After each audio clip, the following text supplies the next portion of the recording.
They've travelled around the Caribbean and they've shared the goggle box. So for mother and daughter Andi and Miquita Oliver are teaming up once again for the latest series of their podcast, Stirring It Up. That was a massive reset. I watched it all the time when you were on it. Mel getting married to Ian Beale. Oh my gosh, she did, yeah. On New Year's Eve of the millennium. It was huge. And there was a screen in Trafalgar Square with the whole thing showing. 900,000 live connections. So you can imagine the millions of people I'm about to step in front of, and I was like so nervous. What, and you're just like in your living room? And for the podcast record, she's pointing at me now, and I have a slight fear of my life.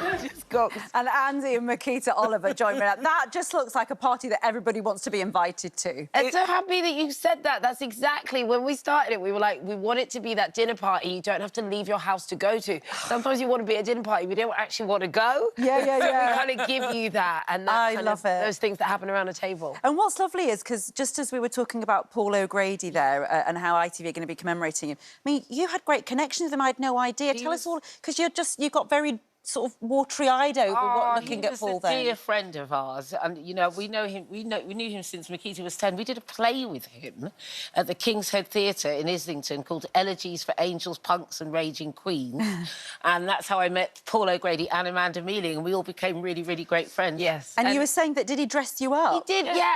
I thought he'd just put makeup on me, but I think he was dressing me as full Savage. Lily. Full Lily. Miquita I went to the was shop, he came back and he went, surprise!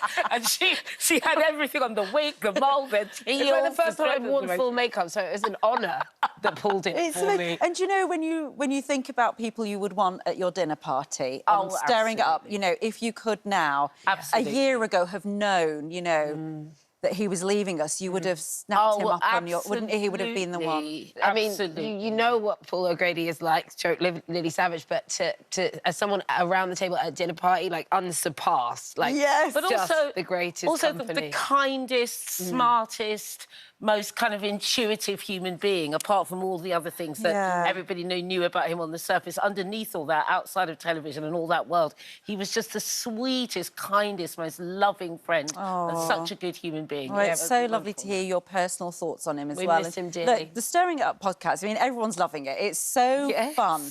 Tell us what it was about wanting to cook for people and have people over in that way. Well, you know, people kept approaching us to do a podcast, and they had all these different kind of quite gimmicky ideas, and we just weren't really clicking with any of it. And then Miquita said, Mum, we should just do what we've always done, which is have people over to the house, cook them some food, make them some drinks, give them some love, and just have a really great time. And in that way, we've met and made a lot of our extended family, really, haven't we? Absolutely. I think it's like the truth is everything for everything that anyone does, and it's really important to us that if we do something, is it real? Would we be doing this anyway, even without cameras? And we really would. When we had very little, and I grew up round the corner from here in West London, this is what Mum did. She buckets of chicken and and cooked them all, and then just invite anyone that needed some love, or, you know, the waifs and strays of the area that then became family. Amazing. So, and also I used to find it like a lullaby, falling asleep to the sound of people having dinner. And it's so romantic. It's so sort of literary almost as you describe it. It's poetic. It's beautiful. Yeah. Well, you know, it's a simple way that we can still connect to each other, and there are so many ways that we disconnect from each other. And connect to each other as mother and daughter still. Because you go through so many changes in your relationship as parent and child, don't you? And I mean, your relationship has been very unusual in many ways, because you had a very famous child, you know, when she was a teenager. Famous teenager all of a sudden. You know, you talk about managing teenagers in normal life, it's pretty tricky. I mean, that must have been sort of It was wild. I felt that was the hardest part of it, was that she was suddenly far away from me. You know, there was one massive event. It was one of the kind of T4 big Christmas things on the beach or something. And at one point, she was there, and there was security and hundreds of people, and I realised I couldn't get to her if I needed to, and it really did panic me completely. And did you have any awareness at the time how your mum was experiencing your fame? No, I absolutely wasn't thinking about that at all. No. That was like the period of time where I was like, I'm suddenly very independent. I have money, I have a job, I have a career. So I wasn't really listening to anyone. I was just in my bubble of that and working really hard, but also, you know, after about 10 years, getting a bit lost in it. Yeah.